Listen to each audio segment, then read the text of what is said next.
Bienvenidos a Flor Mistrachi Pregunta. Hoy con Manuel Alcántara, director del Centro Internacional de Estudios Políticos y Sociales, CIEPS. Bienvenido al nuevo director.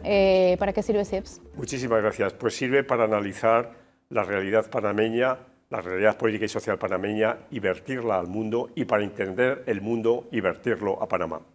Hay un montón de temas que podemos abordar, pero empecemos por migración. ¿Cuál es la fórmula que debería aplicarse para poder contrarrestar este fenómeno que cada vez es más creciente y preocupante? ¿Por qué estamos donde estamos y qué nos falta por hacer? ¿Qué no estamos haciendo bien? Bueno, lo primero es que la inmigración existe en la humanidad desde que la humanidad existe.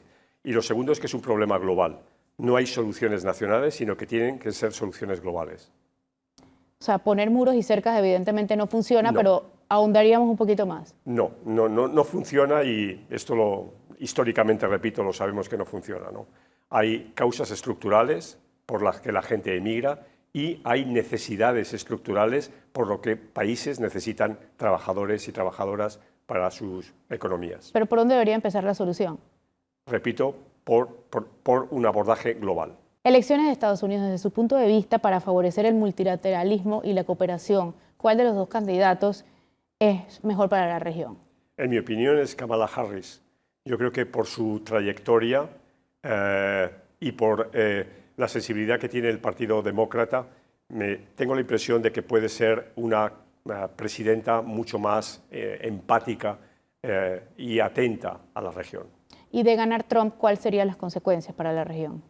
Creo que Estados Unidos se cerraría mucho más en términos tanto comerciales como en los términos migratorios, y esto generaría tensiones muy serias en la región. ¿Para usted hay intervencionismo de Estados Unidos en la región o son como los vecinos vigilantes cuidando de sus vecinos? Yo creo que lo segundo, ¿no? Me parece que si algo caracteriza la política internacional de la región en los últimos años es la presencia de China, una presencia muy sutil, primero en el ámbito financiero, luego en el ámbito comercial, no en el ámbito político, pero parece evidente que Estados Unidos está mucho más preocupado por lo que está sucediendo en el conflicto entre Rusia y Ucrania o en el Oriente Próximo. ¿Qué diferencia la corrupción de Panamá de la corrupción en otros países? Usted ha estado acá un montón de veces como observador por el Tribunal Electoral, por el PNUD, por varias instituciones. ¿Qué diferencia nuestra corrupción de las demás? Bueno, la primera cuestión estructural que tiene Panamá, que diferencia a Panamá de la mayoría de los países de la región, es que es un país dolarizado. Y eso facilita el flujo de dólares, ¿no? Lo segundo, cuestiones vinculadas a el mal nombre de Panamá, ¿no? Los papeles de Panamá, las listas, etcétera, han tenido una repercusión muy importante, ¿no?, en el prestigio del país, y eso hunde al país en un cierto descrédito internacional. ¿Qué tendencias estamos viendo en las últimas elecciones? Los resultados indican que hay un péndulo, salvo por el ejemplo de México, el caso de México, que la economía pareciera ser lo único que allá hizo clic con la ciudadanía. Bueno, las tendencias en los resultados electorales, por lo menos de las últimas 5 elecciones, son a repetir quién está en el poder. La excepción es Panamá. Pero lo que ha ocurrido este año en República Dominicana, por ejemplo, en México, bueno, lógicamente en Venezuela, aunque esto no son elecciones democráticas en absoluto, es que quien está en el poder repite, ¿no? En términos de la economía, no es tanto la economía lo que ha estado detrás de la reelección de Morena en México, sino el capital político acumulado por Andrés Manuel López Obrador, que se lo ha transferido a la presidenta Sheinbaum.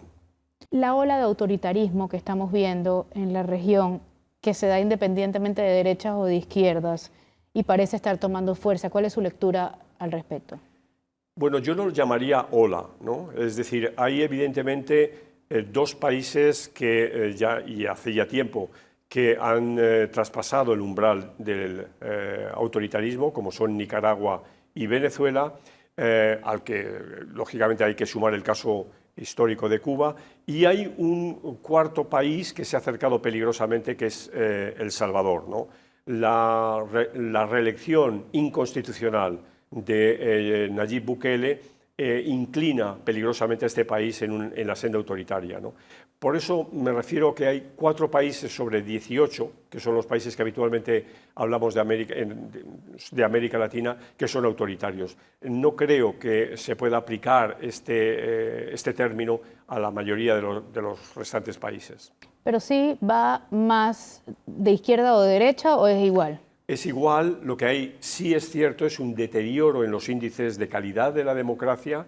Yo me he permitido referirme a ello como democracias fatigadas, es decir, se mantienen constantes de la democracia, como son las consultas electorales, los procedimientos electorales, pero hay una crisis en la representación política que se ve muy claramente en el ámbito de los partidos, y hay también un desgaste, una erosión de la democracia desde la perspectiva ciudadana.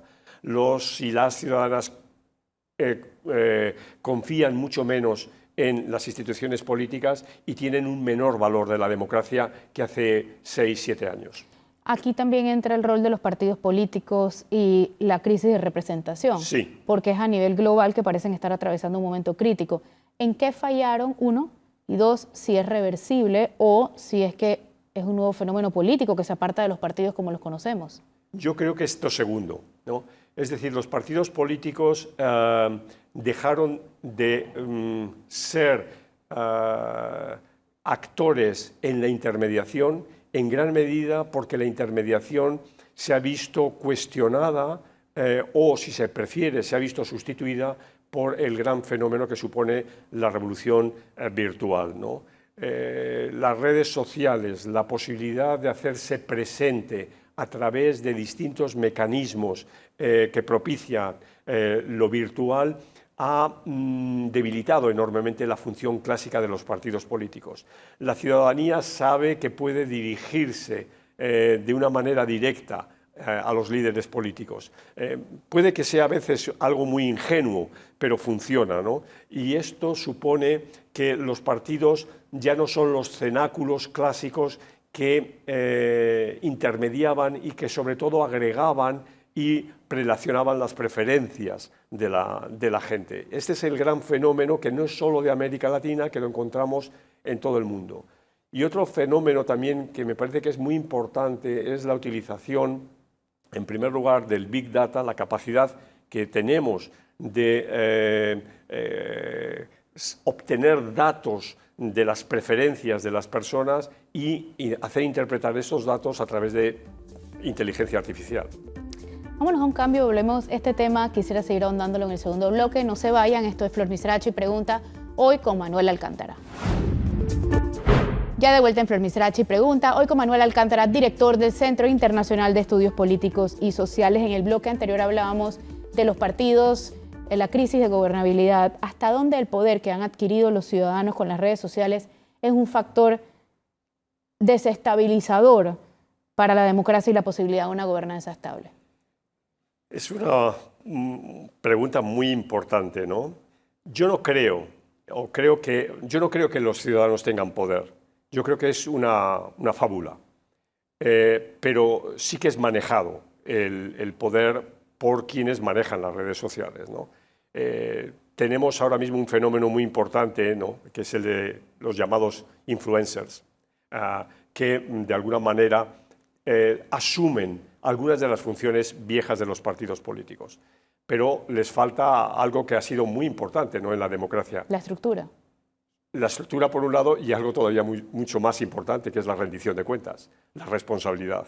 Es decir, en política es fundamental tener una posibilidad de responder de los actos para que haya una suerte de contrabalanceo.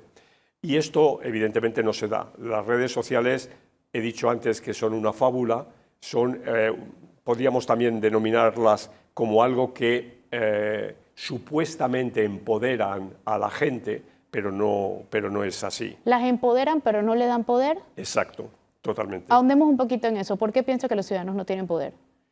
No tienen poder porque su actuación a través del anonimato no permite generar una responsabilidad, como he dicho antes, directa. Pero además también hay otra cuestión que me parece que es extremadamente importante, y es la llegada de todo el universo paralelo que viene de la mano de las fake news, ¿no? Es decir, esta idea de la verdad, de cómo la verdad es manipulada a través de nuevos mecanismos. Algunos de ellos no son tan nuevos, ¿no? Siempre existió el bulo, siempre existió la falsa o la verdad a medias, pero hoy esto se ve complementado con la posibilidad de tener imágenes, ¿no? O incluso de tener la voz de actores importantes que es manipulada y la gente termina creyendo que lo que ha dicho ese actor importante es verdad. Vamos a ahondar un poquito en eso de la polarización y los fake news. ¿Cómo se puede contrarrestar esto sin caer en leyes que caigan en autocensura, valga la redundancia? Bueno, este también es otro gran tema que tenemos por delante. Lo digital ha evolucionado a una velocidad exponencial, como nunca en la historia de la humanidad un invento o un mecanismo o un procedimiento se había desarrollado, ¿no? Y esto ha pillado a todo el mundo por sorpresa, ¿no? Desde en las familias ha pillado a los padres, ¿no? Con respecto a las relaciones que los hijos mantienen con este mundo virtual, y por supuesto ha pillado de sorpresa a los poderes públicos, ¿no? Ahora mismo en sociedades más cuidadosas de la regulación de estos problemas, estoy pensando en algunas sociedades europeas o en el propio Parlamento Europeo, se están empezando a legislar desde la responsabilidad que pueden tener las redes sociales o los gestores de las redes sociales a la responsabilidad en el ámbito de la inteligencia artificial. Se va despacio, pero yo creo que se está yendo en una dirección adecuada. Usted hablaba del Parlamento Europeo y me recuerda entonces al Parlamento Centroamericano. ¿Qué beneficios tangibles ha tenido el Parlacén en los países que lo integran? Lamentablemente ninguno. Medio ambiente versus desarrollo. Panamá sacrificó el 5% del Producto Interno Bruto por una defensa del medio ambiente, la mina, con 500.000 hectáreas más o menos ya devastadas. ¿Cuál es su lectura al respecto? La humanidad tiene un reto claro, evidente, que supone el deterioro ambiental. El deterioro medioambiental supone la principal cuestión con la que nos debemos enfrentar ya. No es una cuestión para pensar para el año 2050. Por consiguiente, todas las actuaciones que las sociedades organizadas, pero también los poderes públicos, hagan por confrontar el medio ambiente son de una trascendencia enorme. Panamá tuvo o tiene este problema y es evidente que tiene que dar una respuesta en la línea, en mi opinión, de la que dio en su momento para confrontar este problema. ¿Crimen organizado y corrupción realmente son fenómenos crecientes o simplemente se están divulgando más porque hay más resultados?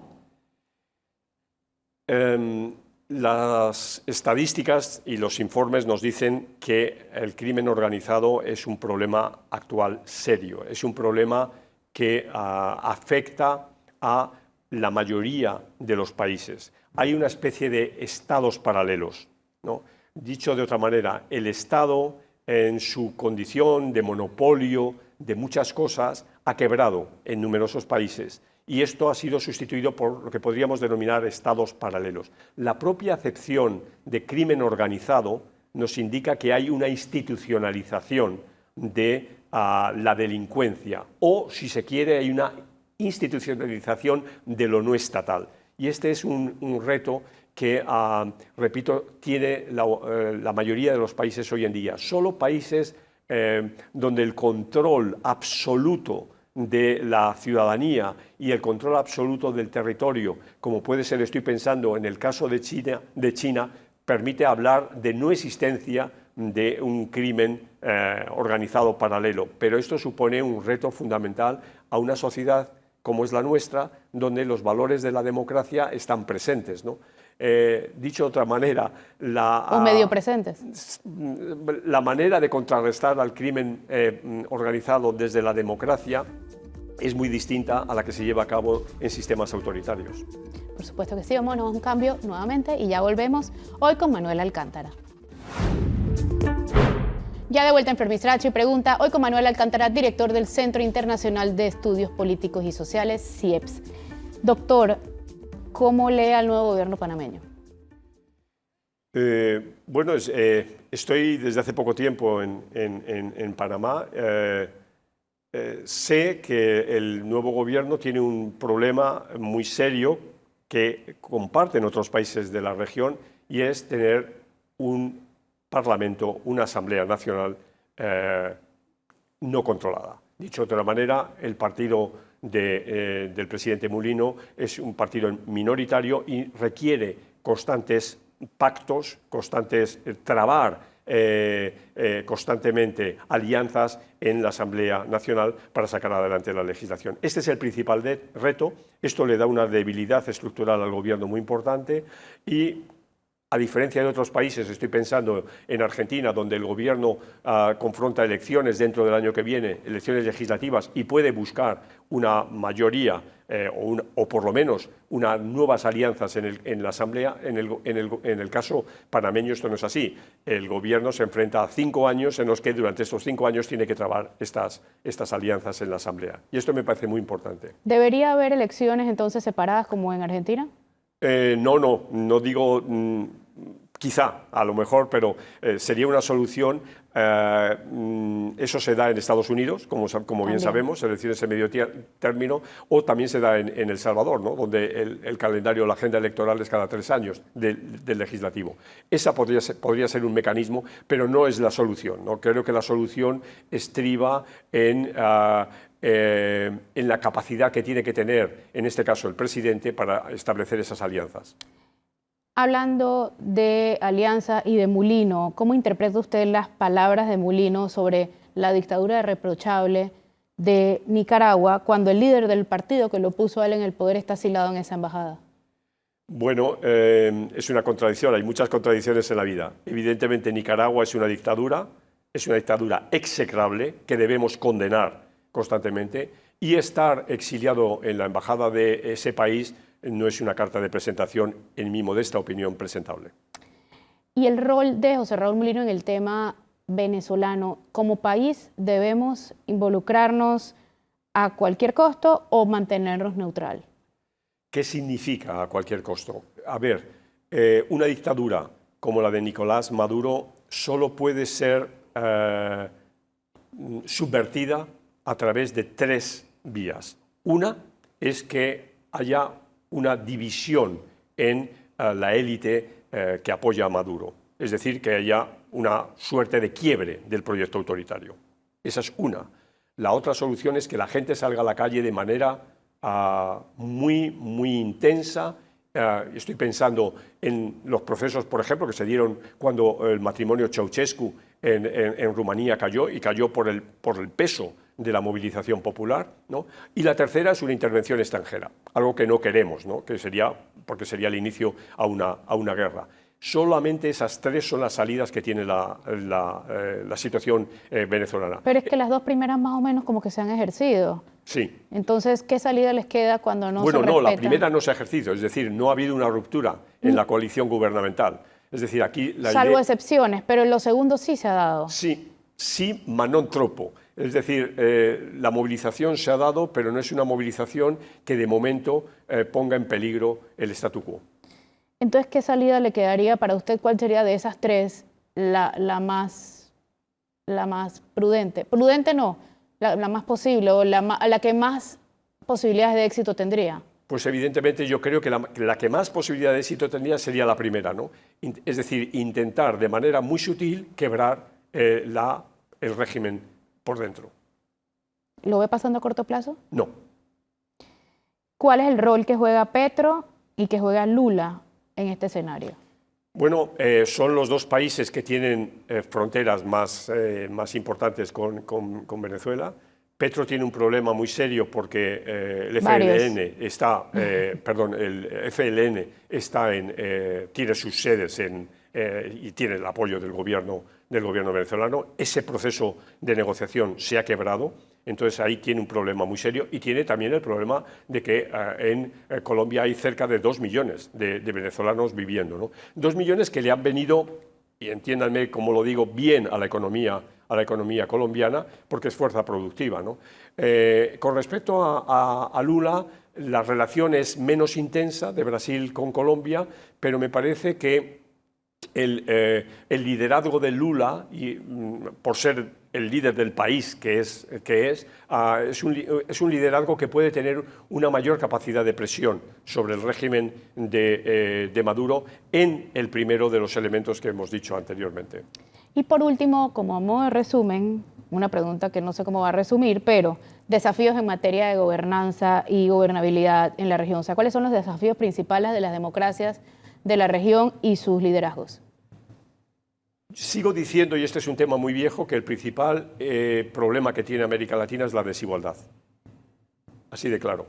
Por consiguiente, todo lo que los gobiernos hagan en favor de disminuir la desigualdad viene en la línea de eliminar la pobreza. Por ejemplo, hoy sabemos que en Argentina ya más de la mitad de la población está por encima del nivel de pobreza, ¿no? Lo cual es un tema verdaderamente preocupante. Entonces, todo lo que suponga políticas que reduzcan la desigualdad son soluciones al tema de la gobernabilidad.